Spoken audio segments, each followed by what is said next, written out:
Méditons un instant sur la création d'Allah Tabarak wa Ta'ala. Mon frère, ma sœur, imagine qu'un jour tu te retrouves face à un tableau magnifique. Tu t'arrêteras sûrement devant celui-ci, tu l'observeras, tu demanderas qui est-ce qui l'a dessiné. C'est sûr et certain, tu vas te dire qui est-ce qui l'a dessiné, ce magnifique tableau. Et tu t'en souviendras longtemps.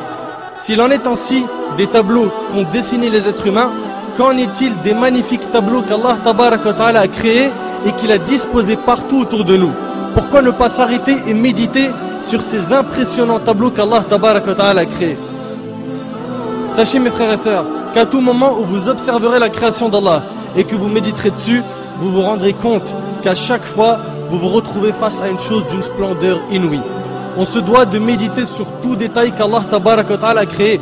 À chaque fois que le soleil se lève ou se couche, à chaque fois qu'on voit la lune, à chaque fois que la pluie tombe, à chaque fois qu'on voit les nuages, à chaque fois qu'on se retrouve face à un beau paysage tel que les montagnes, la mer, la verdure, etc. Il faut s'arrêter face à cela et méditer. Et méditer.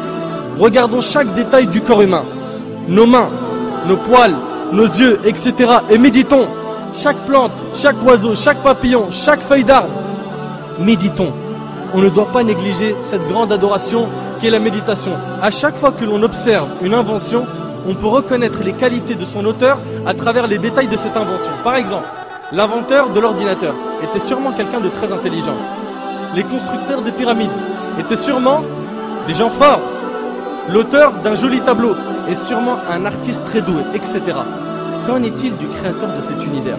La première chose sur laquelle on doit méditer est la création de cet univers parfait par Allah Tabarak wa Ta'ala qui l'a créé à partir du néant.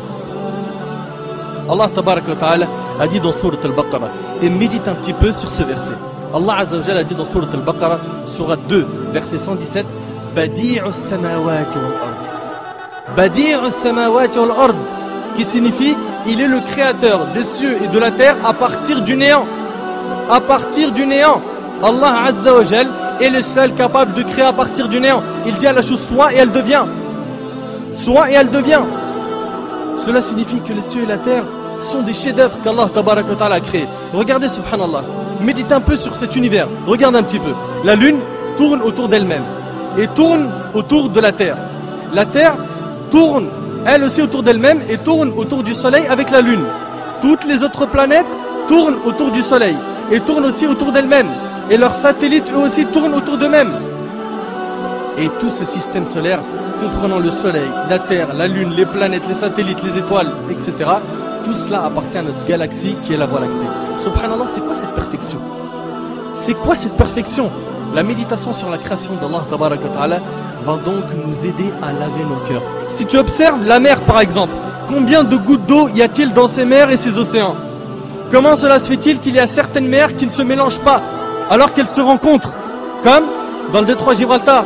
Comment cela se fait-il qu'elles ne se mélangent pas? Et pourquoi l'eau salée de cette mer qui s'évapore puis qui se transforme en nuage et nous parvient n'est-elle plus salée? L'eau de la pluie. Subhanallah, ça part d'une eau salée et ensuite c'est de l'eau qui n'est plus salée. D'autre part, saviez-vous que si ces mers étaient stagnantes, elles auraient pourri? Tout cela prouve une chose, c'est qu'Allah Azza wa Jal a tout organisé à la perfection. Et puis dans la mer, regardez la variété et l'énorme nombre de créatures sous-marines. Médite un petit peu sur les poissons. Regarde, subhanallah, leur couleur. Regarde un petit peu comment ils sont, leur taille, leurs yeux, leur mode de vie. Regarde tous ces poissons, subhanallah, ils sont tous nourris. Tous ils mangent à leur faim. Médite, médite, médite sur les montagnes, le soleil, les animaux. L'essentiel est de méditer sur la création d'Allah Tabarak wa Ta'ala. Abu Sulaiman, rahimahullah, a dit, habituez vos yeux aux larmes et vos cœurs à la méditation. Habituez vos yeux aux larmes et vos cœurs à la méditation.